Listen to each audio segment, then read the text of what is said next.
أعوذ بالله من الشيطان الرجيم بسم الله الرحمن الرحيم الحمد لله رب العالمين الحمد لله الذي لا يبلغ بدعته القائلون ولا يحصي نعماءه العادون ولا يؤدي حقه المجتهدون ثم الصلاة والسلام على أشرف الأنبياء المرسلين سيدنا ونبينا وشفيع ذنوبنا وحبيب قلوبنا وطبيب نفوسنا أبي القاسم محمد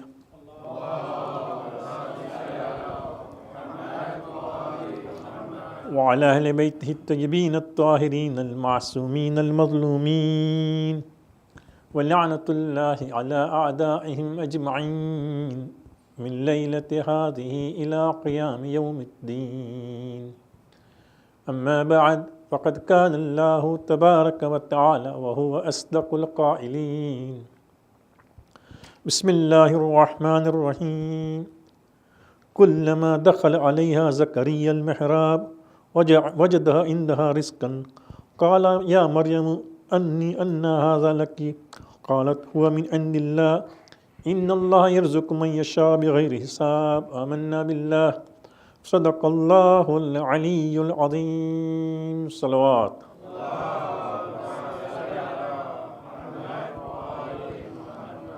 السلام عليكم ورحمة الله Alhamdulillah, all praise belongs to Allah subhanahu wa ta'ala for this opportunity. It's after a long that I get opportunity to come to the West, to Hasanayn Center. Alhamdulillah, the center is being served by the scholars and it remains always busy with programs. The verse of Quran which I recited is an interesting verse. I'm sure we have come across it a number of times. It's Surah Ali Imran, ayat number 37. Whereby Allah says, كُلَّمَا دَخَلَ عَلَيْهَا زَكَرِيَّا al-Mihrab وَجَدَ عِنْدَهَا رِزْقًا. Nabi Maryam alayhi salam, as you know, that when she was in the womb of her mother did a nadhr, a vow.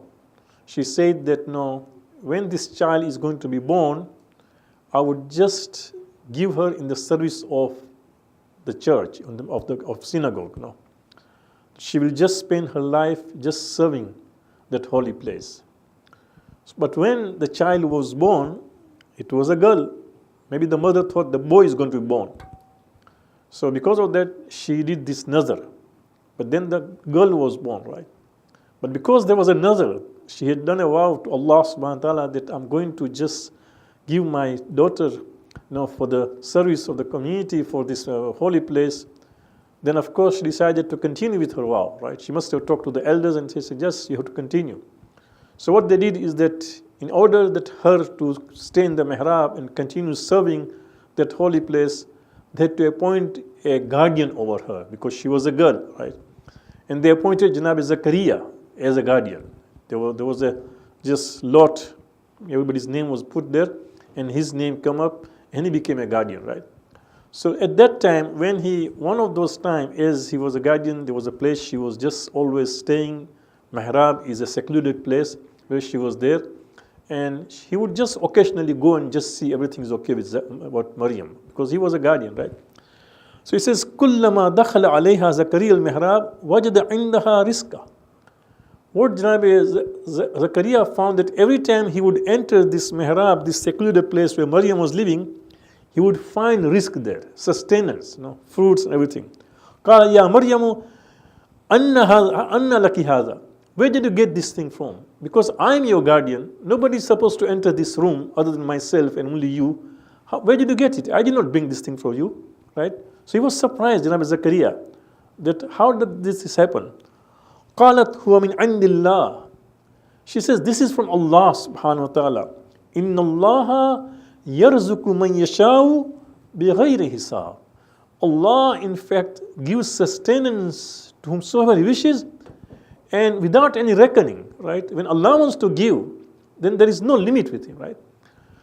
At that time, The ayat continues, but at that time, Janab Zakaria immediately prayed to Allah. Now imagine Zakaria is a guardian to Janab Maryam, an elder to Janab Maryam. Some reports say he was an uncle to Janab Maryam. And then he was a prophet of God. But when he saw that Janab Maryam gets this rizq, right, he prayed to Allah that, Ya Allah, I need a son. By that time he was already old, he did not have a son, but he thought that this is the opportunity that if Allah can provide Janab Maryam with these fruits, which even he was surprised with, right? How did the fruits reach there? Nobody had an entrance, nobody had a permission to get into that room other than himself or Janab Maryam. So how did Allah can provide fruit, what's rizq for Janab Maryam?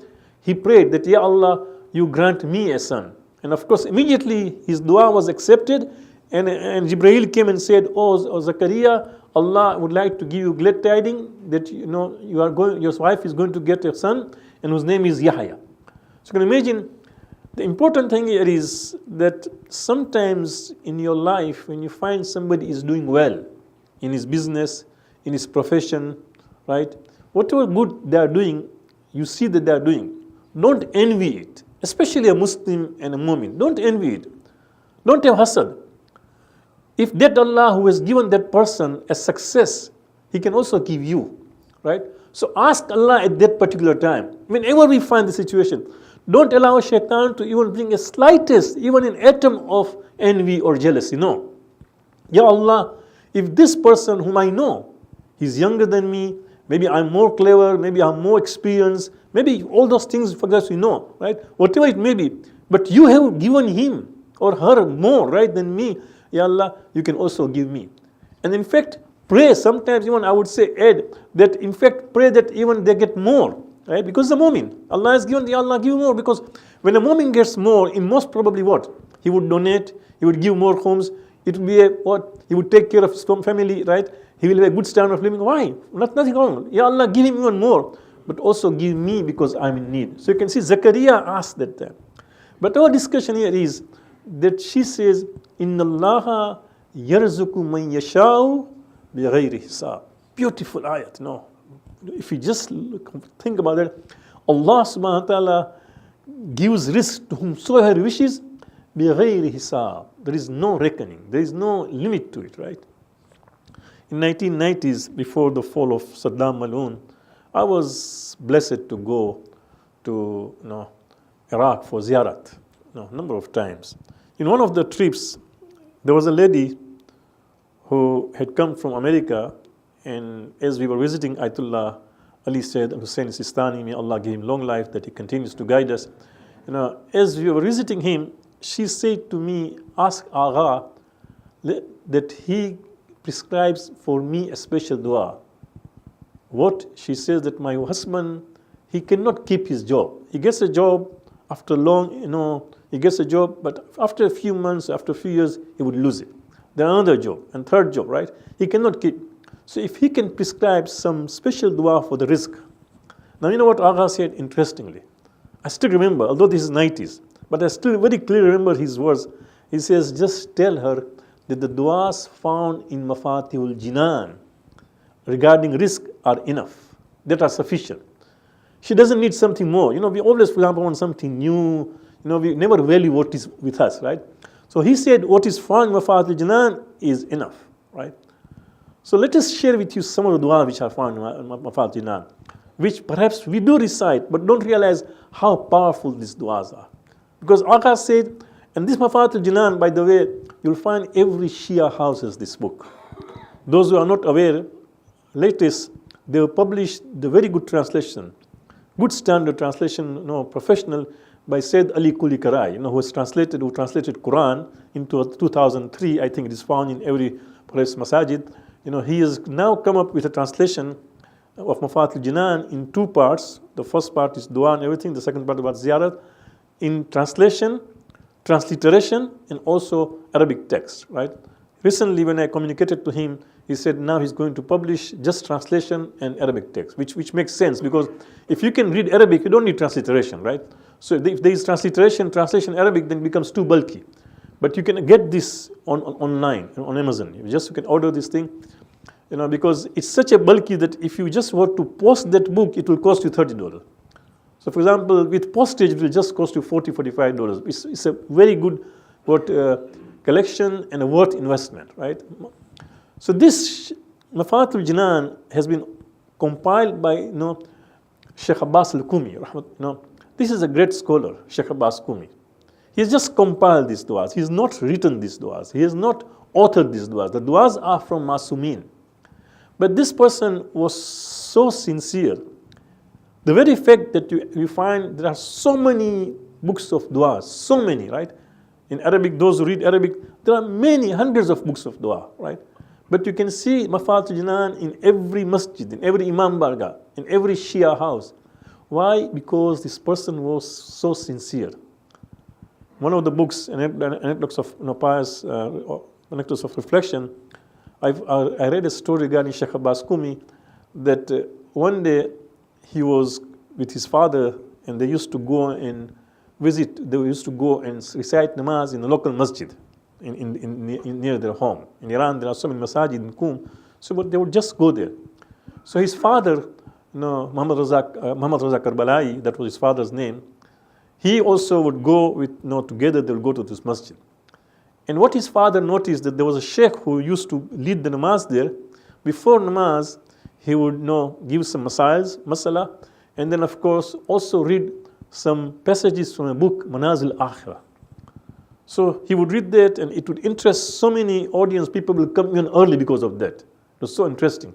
So even Shaykh Abbas Qumi's father, Muhammad Razak Karbalai, was very much intrigued by those stories in Manazil Akhirah.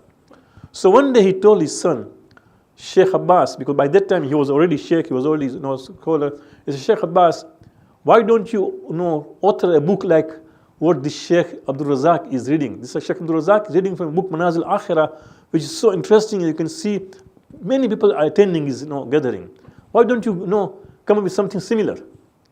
At that time, Shaykh Abbas says, I didn't tell my father this book is actually mine. I just told him, you just pray for me.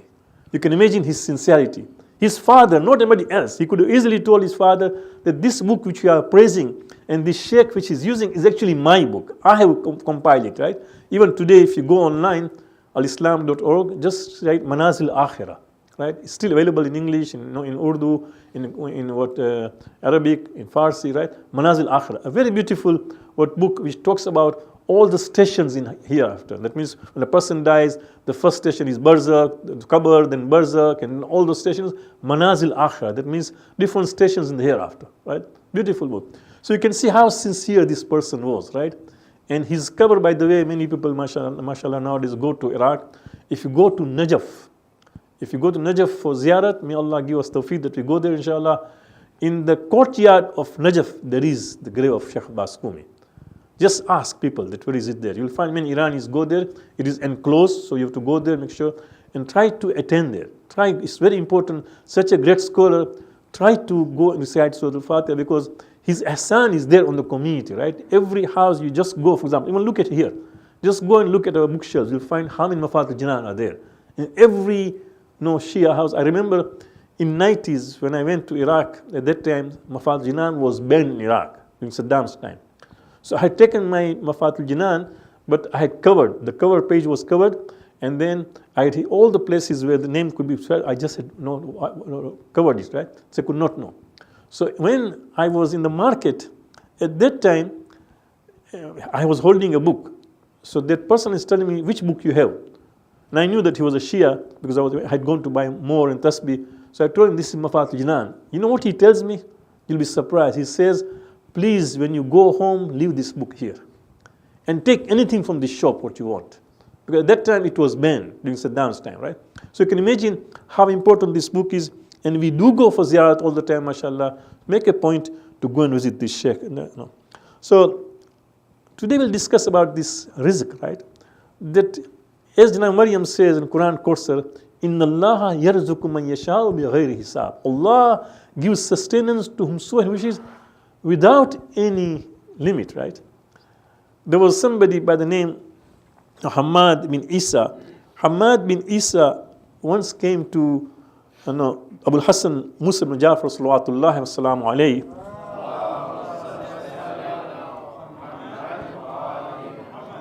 The water is half of, I hope it is fresh, no?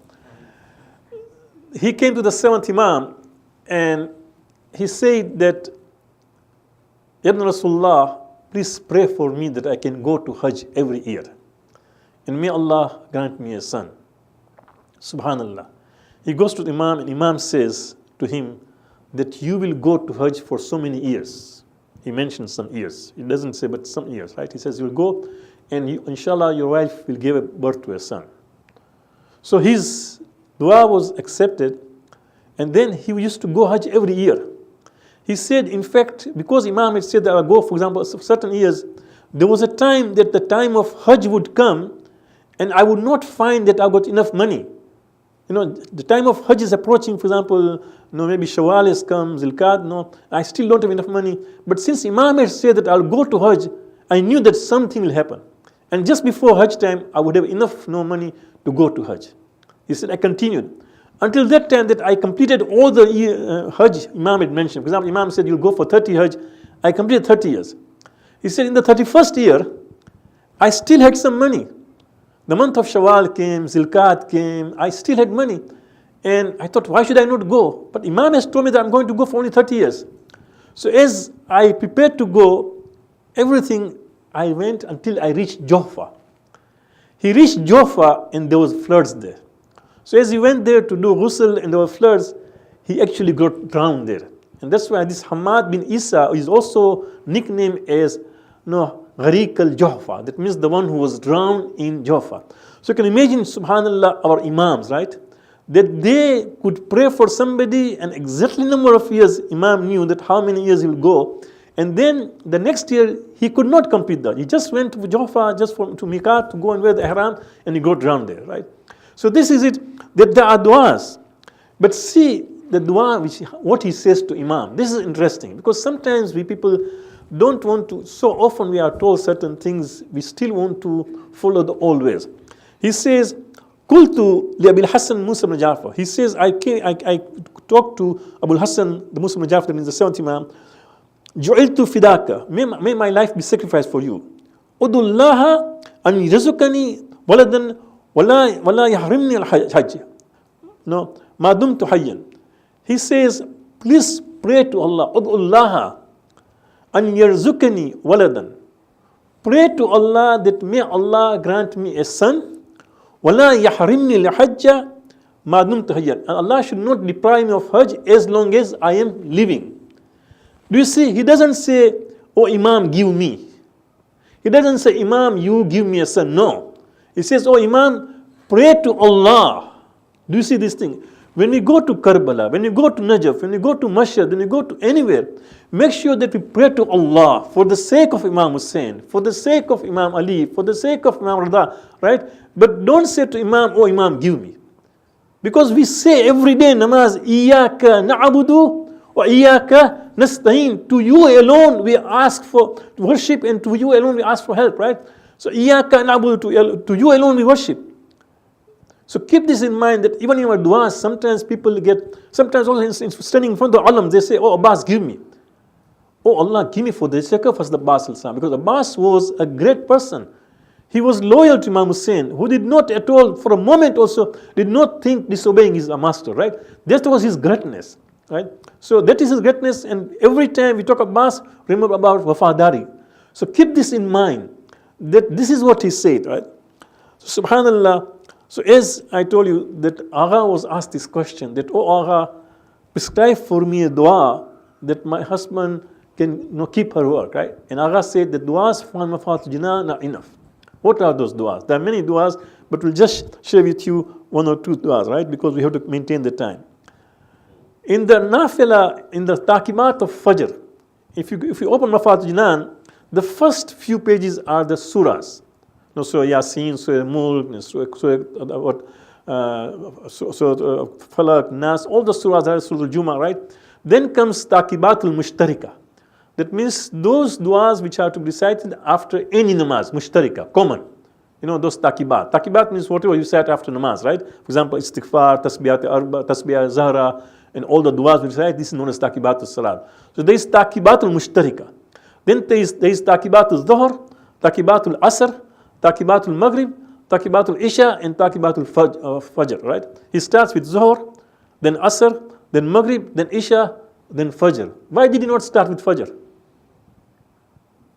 It's not the first prayer, morning prayers. Why doesn't it start with Fajr? Why do you think start with Zuhr? Any guess? Fajr is light, but it's the longest takibat, no? Because the first namaz to become wajib was Zuhr. The first namaz to get wajib was Zuhr. So he starts with takibat of Zuhr, then Asr, then Maghrib, Isha, then Fajr. In the takibat of Fajr, there are du'as there. And this is perhaps Agha was referring to, no? There is a very good story there, whereby there was one person who was in difficulty, a lot of difficulty. He tried everything in his life, working, everything, no? He just could not, no? He had poverty and other difficulties, family, everything. So finally, he was so much depressed. One day as he was sleeping, this story is there in Mafal Jinan. He was sleeping, he saw in a dream that there was a tent which was all lighted, right? And people were there. So he's asking in the dream only, who is there, who has visited? And he was told that the 12th Imam Sahib Zaman Ajallah Faraja, said, Imam is visiting and that's why you can see people are here. So he rushed there. He says in his dream, he says, I saw and I rushed to Imam and said, Ya Ibn Rasulullah, I have been facing difficulties for so long. I'm always having this problem of supporting my family. Tell me something. Just teach me some dua or some kind of amal. Imam pointed me towards another tent. He said, you go to that tent. There is a Sayyid there. You go there and ask him. So he said, I went to that tent. I found a Sayyid who was busy in his ibadat, everything. And then I told him that I'll come to you and please teach me some dua which I can recite so that I can overcome my difficulty. And he taught me a dua. In dream, he's saying all this in dream. He taught me a dua. And he said, after he taught me this dua, I just woke up. And I could see that, that dua is already in my mind. I already remember it, But the Sayyid whom I saw in the dream, I also know him. In my real life, I know him because I know where he lives. So he said, next day I went to visit the same Sayyid. Went to visit him, and when I went there, I saw him exactly in the same state. He was doing ibadat, and when he saw me, he smiled, telling me that, no, I know why you come here and what happened last night. And he was, at that time, reciting the same dua he had taught me. So the dua is there in Mafal Jinan. After Fajr prayers, it is said that you recite this dua number of times, repeatedly. So when this is repeatedly, the best thing is said, for example, at least 3 times, or 5 times, 7 times, people are busy, right? But try to do at least 3 times. When you say it repeatedly, at least 3 times. There is a hadith which says, Allah witr, wahibul witr. Allah is one, and He likes odd numbers, right? So I tell people when you go to market, buy 1 apple, 3 apples, 5 apples, 7 apples, because the hadith says, Allah witr, wahibul witr. So one day I was in Vancouver reciting this majlis, somebody was sitting there, he comes to me after a few days and says, no, you told us about witr, I have 2 children now, my wife is pregnant. So he followed this thing very strictly, to have 3 children. Salli ala Muhammad wa ala Muhammad. Alhamdulillah, people do listen and follow. That's the good part of it, right? That's why we are surviving, right? Otherwise, we would have been retired long ago. So what is the dua? The dua is, La hawla wa la quwwata illa billah. We know, right? La hawla wa la quwwata illa billah. Tawakkaltu ala al-hayy alladhi la yamut. I rely on the one who does not die. I rely on the one who is ever living, who never dies, right? Walhamdulillah alladhi lam yattakhidh waladan wa lam yakun lahu sharika fil mulki wa lam yakun lahu waliyyun min adh-dhulli kabbiru takbira, right? And this is the ayat, the last ayat of Surah of Banu Israel, Al-Isra, Surah number 17, the last ayat. So this is the dua which you recite repeatedly. Try to recite 3 times, 5 times, depending. This is one of the things. The second thing which is mentioned, because this Sayyid taught him 3 things. This is one. The second thing is just keep your hand on the chest and say Ya Fattah 70 times, right? So, for example, if you have to count and you cannot, for example, count with the left hand for any reason, then you can keep the left on the chest. Preferably, of course, always keep the right on the chest. But let's say that if I were to keep right hand and if I take a tasbih and try to count, maybe I cannot. I'm not a lefty and I cannot do that. So that's okay. Then I can keep the left hand and try. Nowadays, of course, you've got even phones, right? You can use, for example, those There are apps you can just press and it gives you 1, 2, 3 digital, no way. But in any case, 70 times say Ya Fattah, right? Ya Fattah means what? Oh, the one who is opener, who opens all the means. No, those everybody is a risk. Mind it. Mawla Amir Mu'minin Salawatullahi wa Salamu alayhi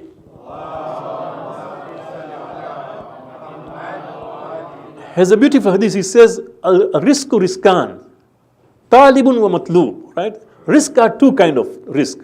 There are those which you have to go and seek for it. You go and look for it. But there is risk which is looking for you. Where is Ali? Where is Muhammad? Where is this Fatima? This is your risk. I'm looking for you. So talibun wa matlub, right? So in fact, that just try to, when Allah is the opener, that means you have the risk. Allah will just make an opening for you 70 times. And the third dua which he taught, which of course I'm not going to recite into it because we recite all the time, but just I would request you to recite that dua again with understanding. And that is the dua which we recite after Fajr prayers, which we say, Hasbi Allah, right? Bismillah wa sallallahu ala Muhammad. We recite all the time, Bismillah wa sallallahu ala Muhammadin wa fawwid amri ilallah inna Allah basirun ba'd. This is a beautiful dua. Inshallah, in one of the days when we get a chance, we will recite this dua, explain to you how beautiful and how powerful this dua is. We have been reciting it every year, every day in fact, right? After Fajr, I'm sure. Here and at home perhaps, right? But one day recite it understandingly. Keep the translation in front of you and in Arabic. Or just recite the translation. See how powerful that dua is. So these three duas were taught, in fact, by this Sayyid to this person who was in difficulty, and Shaykh Abbas Kumi has mentioned this in Mafat Jinan as Taqibatul Fajr. We pray to Allah subhanahu wa ta'ala that, Ya Allah, there are mu'mineen and mu'minat in the community who may be facing difficulties in risk. Ya Allah, make it easier for them that they have their risk, Ya Allah. Those of us who are facing difficulties because of sickness or other kind of problems, Ya Allah, relieve them of sickness and give them quick recovery. Ya Allah, there are people who are suffering because they have the family, but they do not get along with the family members. Sometimes with their children, sometimes with their spouses, sometimes with their uncles, niece and nephew. Ya Allah, remove those kind of bitterness and bring about harmony and love among the family. And especially, Ya Allah, give this community success, that we remain as one community whereby we can help each other and progress. Salli ala Muhammad wa ali Muhammad.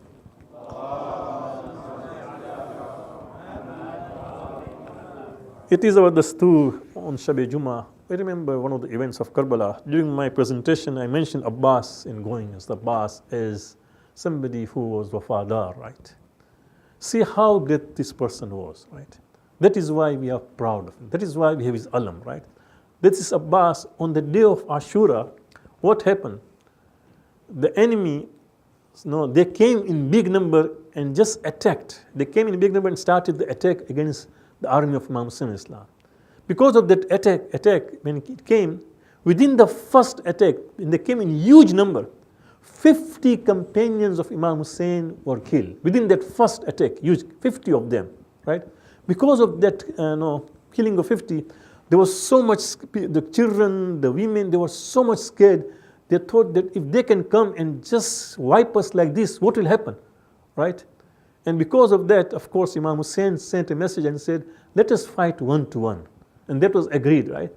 But Zuhair ibn Kain says that I was looking for Abbas. Where is Abbas?